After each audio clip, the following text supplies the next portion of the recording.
Hello, and welcome to the History of Africana Philosophy by Chike Jeffers and Peter Adamson, brought to you with the support of the King's College London Philosophy Department and the LMU in Munich, online at historyofphilosophy.net. Today's episode, Women Have No Tribe, Gender in African Tradition. If you had to choose, would you rather be a woman living in medieval Europe or a woman in pre-colonial Africa? Your first reaction is probably that you'd quite like to have a third choice, given that neither prospect would involve reliable internet access. But if forced to choose, you might instead realize that you'd like to hear a bit more about both possibilities. There's a big difference between the life of a female Anglo-Saxon peasant and Eleanor of Aquitaine, after all. So what kind of medieval woman would you be? And the same applies to traditional African societies. As always, we need to bear in mind the diversity of those societies and of the people who lived in them. Nor should we assume that the most important fact about any person living in pre-colonial Africa would have been gender. Just as Eleanor of Aquitaine's royal lineage was arguably a far more significant influence on her life than the fact that she was a woman, so the experiences of those living in traditional African societies would be determined not just by being a man or a woman, but by being as yet unmarried, or by being an elder of the village, or by the fact that the surrounding culture lives from, say, cattle, as opposed to hunting or farming. Is there something more general to say on this topic?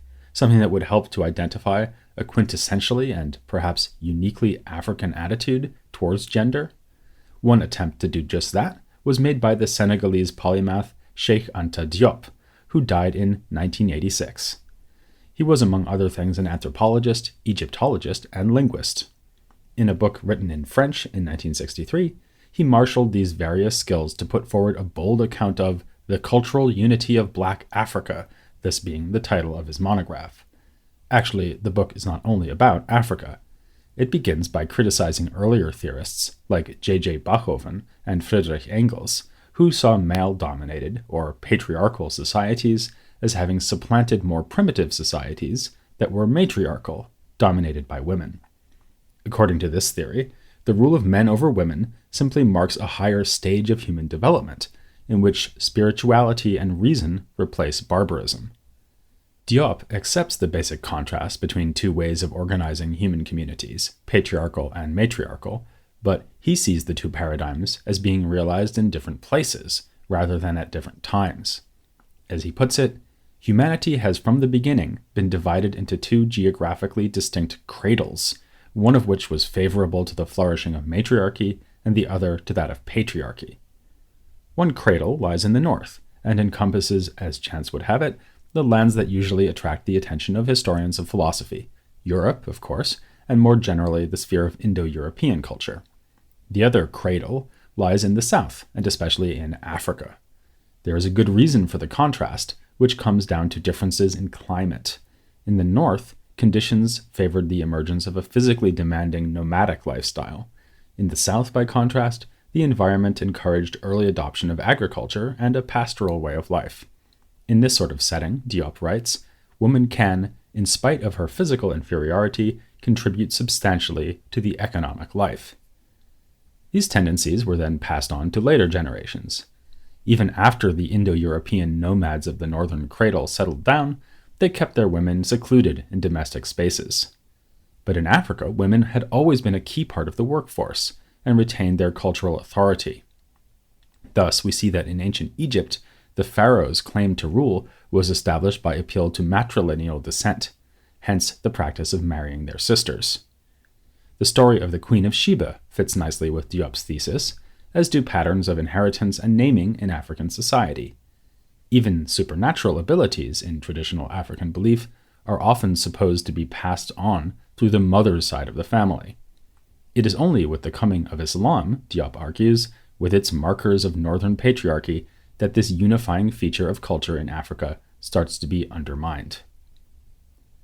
Diop's thesis has much in common with other ambitious theories we've covered in recent episodes, such as Mbiti's claim that the African conception of time includes little or no idea of the future, or Idobu's argument that African religion should be classified as diffused monotheism.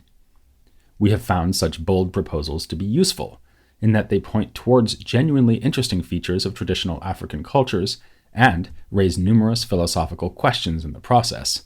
But we've also found that such sweeping generalizations need, at the very least, to be qualified and hedged around with caveats, in part because of the aforementioned diversity of Africa. Much the same verdict should be passed upon Diop's thesis.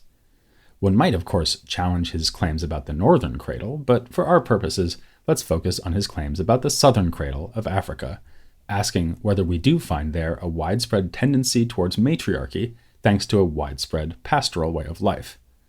The answer is, of course, sort of. In the decades following Diop's work, archaeologists have been increasingly interested in the question of gender in the African Stone Age and Iron Age.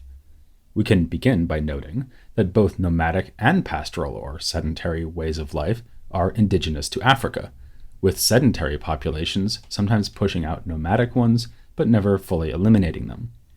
While this obviously casts serious doubt on the idea of a southern cradle, there is some evidence that his basic intuition was right, and that the social status of women may be different in these two kinds of social organization.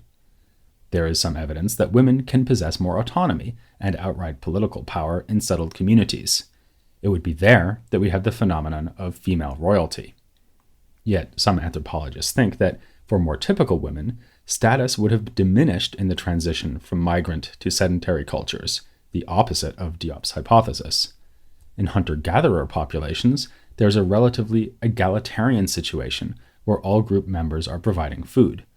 Sedentary cultures tend to have somewhat more complex societal structures in the sense that some groups dominate over others, with men often taking the leadership roles for themselves.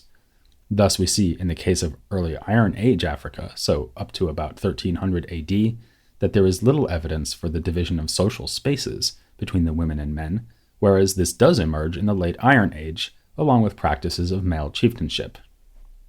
Likewise, sedentary societies in Africa that live off herds of cattle have sometimes designated the area with the cow pens as male and the domestic spaces as female, even burying dead men and women in the relevant areas of the village. Lying behind such findings could be a basic human tendency to assign certain tasks to women and others to men, with the two sexes having equal or unequal status depending on how valued these tasks are seen to be. It has been said that the sexual division of labor is the original and most basic form of economic specialization. But there is room for debate as to whether tasks were divided neatly between men and women in very early African societies. We tend simply to assume that among hunter-gatherers, the men do the hunting and the women do the gathering, but that may not be true. Bringing down big game with spears may have needed participation of as many people as possible, of whichever sex, and anthropologists have observed among some modern-day hunter-gatherers that women are involved in the hunting, for instance by chasing animals towards the men who are waiting to pounce with nets. A skeptic might respond to this that such recent evidence is not obviously applicable to peoples of the distant past. Anthropologist Susan Kent has argued that the fact that modern Bushmen or San behave in a specific way is irrelevant for archaeology except to expose fallacies of overgeneralization. So how are we to decide this question, given that, as one other anthropologist puts it, you can't dig up gender? Actually, there are surprisingly many resources on which to draw, alongside the projection of modern ethnographic data back on to much earlier times.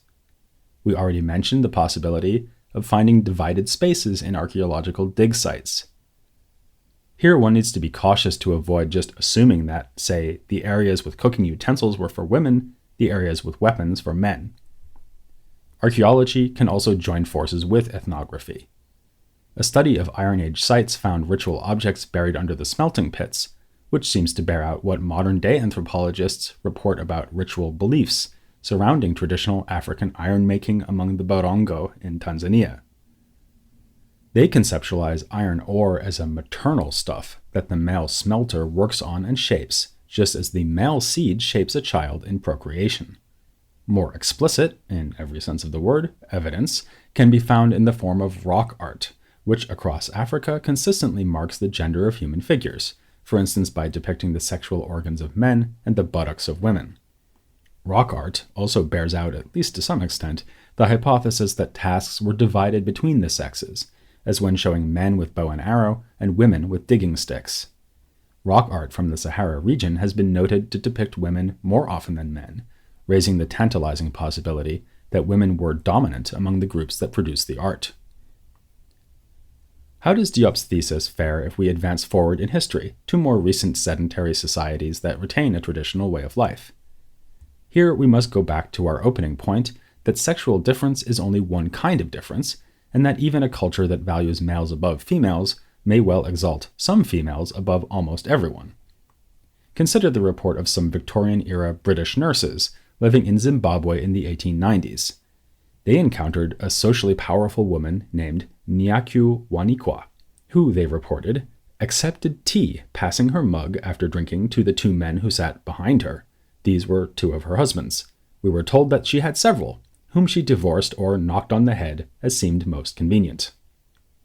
The story exemplifies the way that women can occupy authoritative positions, but not simply because they are women. The most common reason for this would be relative seniority.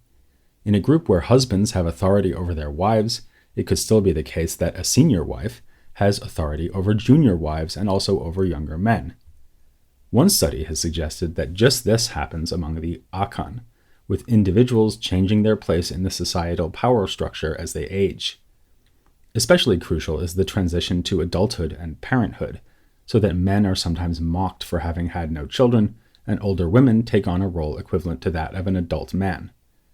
Similarly, we find that among the Shona in Zimbabwe and the Tswana of Botswana, older women outrank all younger people, and that unmarried men have low status.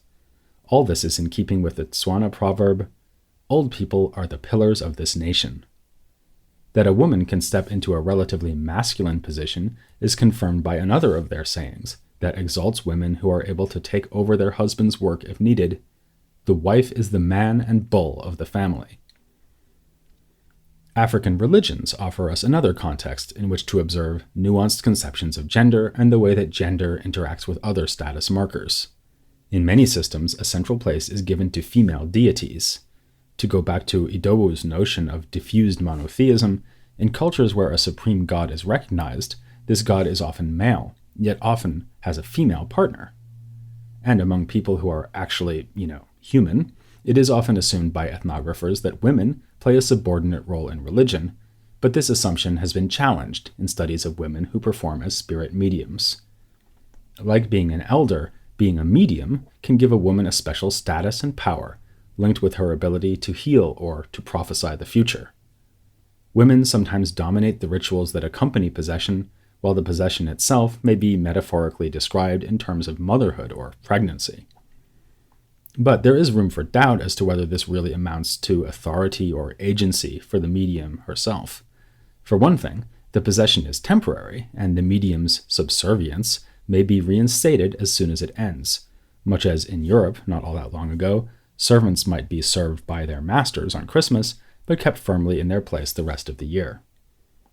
For another thing, the medium would typically deny that she is the one bringing about the possession. As that analogy to pregnancy suggests, her role is receptive or even passive, and it is the spirit who is really the agent. Thus far, we've been making an assumption so basic that you probably haven't noticed it, that people are unproblematically divided into two genders, male and female. But some scholars have disputed this assumption when it comes to Africa. Particularly notable have been Oyeronke Oyewumi and Ife Amadiume. In 1997, Oyewumi published a book on the Yoruba called The Invention of Women. She noted the absence of gender markers in Yoruba pronouns, another example of something we've seen many times, as tacit philosophical notions are inferred from the features of African languages. She also pointed to something we've already noted, the way that social roles depend on factors like seniority or bachelorhood rather than on gender, and also to the existence of Yoruba deities, or orisha, that seem to lack gender entirely. From all this, Oyewumi reached the conclusion that women, or females, do not really constitute a single social category in Yoruba culture. The very concept of a female gender was imposed relatively recently from the outside by colonial powers. To this, critics have responded that even if seniority can override gender, it usually works as a coordinate rather than as an alternative to it, that gender is sometimes projected onto the intrinsically genderless Yoruba deities, and that Yoruba beliefs about witchcraft do seem to be highly gendered. Thus, women are thought to have supernatural powers by a natural gift, whereas men acquire it as a learned skill, and men take responsibility for punishing witches. Another feminist approach to African culture argues not that gender is an imported concept, but that it is to be found there, but in a surprisingly unstable or fluid form. This is what we have with Ife Amadiome and her 1987 book, Male Daughters, Female Husbands, which is based on reportage from the author's hometown of Enobi in the Igbo region of Nigeria. As the title indicates, Amadiome is, among other things, interested in the way that women take on apparently male family roles. A female husband is a relatively prosperous or senior woman who takes on a younger woman as a wife to give her married status. The wife may then have children with men from the female husband's family. This is not unique. A more recent study about the similar practice of Iweto marriage between women in Kenya mentions that about 40 pre-colonial African societies are known to have had an institution like this. As Betty Wambui has pointed out, the idea that wives could belong to other women complicates the more typical pattern of women becoming in some sense the property of men when they are married. As for the male daughters, these are the women in a household who, because they are on the father's side of the family, outrank senior women who have married in. One of Amadiome's informants explained the practice as follows. Had they been men, they would have had the same power as lineage men. For this reason, lineage wives will bow down their heads to lineage daughters. If the daughters tell them to leave, they'll pack their things and go. Conversely, Amadiume also reports that men who are priests of the goddess Idemili dress like women, effectively becoming female men. There are also authoritative roles that are not gendered at all. For instance, the title Dinubo, meaning master of the household, can be occupied by either a man or a woman. These findings tend to confirm an idea fundamental to contemporary feminist philosophy. Gender is socially constructed, so much so that people who are women in terms of their biological sex can become men in terms of their gender.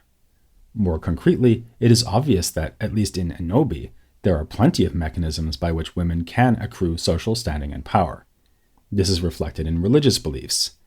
The community worships a male god named Aho, who is partnered with the aforementioned goddess Idemili, but in stories about their relationship, as Amadiume puts it, Aho is seen as a man struggling to maintain a male authority over a very wealthy, independent, and popular woman. Yet, Amadiume also reports features of this society that look more patriarchal. When a girl is born, she is called a bag of money because her main value to the family is to bring in bride wealth. Traditional gender dynamics are fluid in another sense, too, in that they are subject to change over time.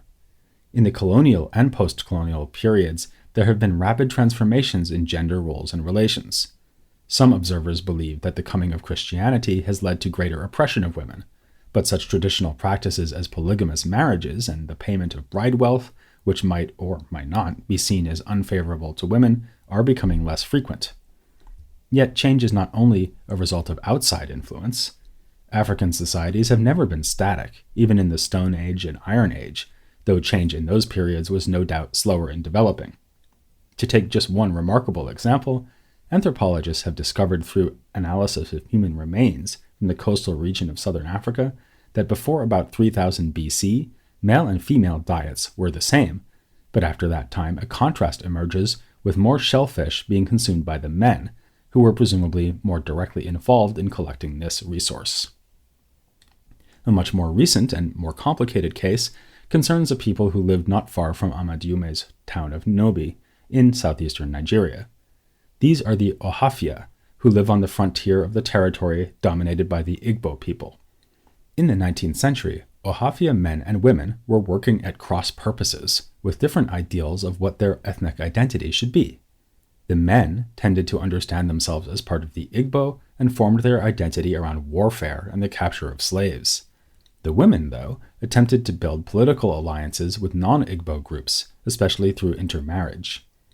At one point in this rather complicated story, all the women of one village decamped to a different location to bring pressure to bear on their menfolk. Part of what was at stake here was a clash between the Igbo patrilineal culture, in other words, passing down family identity through the father's side, and the matrilineal customs that had prevailed up to that time among the Ohafia. Those customs helped to explain the political power held by the women of the community. In a patrilineal culture, women who marry and leave their family may easily wind up in the position we described before, like guests in another home and potentially subservient to the so-called male daughters. As one adage has it, women have no tribe, meaning that brides risk losing their kin group when they gain a husband. The strife within the Ohafia community displays many of the themes we've raised in this episode: the possibility of change in gender dynamics, the ability of women to exert political and social influence in these traditional societies, and the linking of gender to certain activities or tasks like warfare. But it is only one highly specific example, and other examples might suggest other conclusions. Unlike Diop, we are skeptical as to whether there is one conception of gender that unifies Africa, whether prehistoric, historic, or contemporary. Yet, Diop's thesis leads in the right general direction, forcing us to question lazy assumptions about the powerlessness of women in traditional or pre-modern societies. This is a point of philosophical significance in its own right. In today's academic life, we see much analysis and critique of gender attitudes. Within these academic debates and in wider society, it is often assumed that traditional and pre-modern human societies have been marked exclusively by patriarchy and clear gender roles, as if the social mores of 1950s suburban America were simply a manifestation of the human condition. The work of authors like Oyewumi and Amadume shows that feminists can deny that basic assumption by drawing on a broader range of cultural research. And the strength of women in traditional African societies has an implication for the philosophical enterprise we've been following over the last several episodes. We have been devoting attention to oral traditions in Africa and their philosophical importance, but something we have hardly considered is the gender of the people who pass on these stories, though this did come up to some extent in our interview with Sam Imbo about Okot Papitek. Work by male ethnographers has often been based especially on work with male informants, which threatens to give us a skewed picture of these cultures. It has been shown that different proverbs, songs, and stories are passed down by men and by women. Some of the material relevant for Africana philosophy would, in other words, have been learned quite literally at grandmother's knee. We should bear this in mind alongside other possible criticisms of so-called ethno-philosophy, which we'll be looking at soon, and also in considering an alternative paradigm for studying philosophy in traditional African culture called sage philosophy, with the sages in question typically being men. But before we get into that, we'll be meeting a sage who is not a man, and who will give us further insight into the role of gender in African societies, the impact of colonialism on those societies, and even the philosophical importance of African artworks. That's all in our next episode, an interview with Nkiru Nzegwu, here on The History of Africana Philosophy.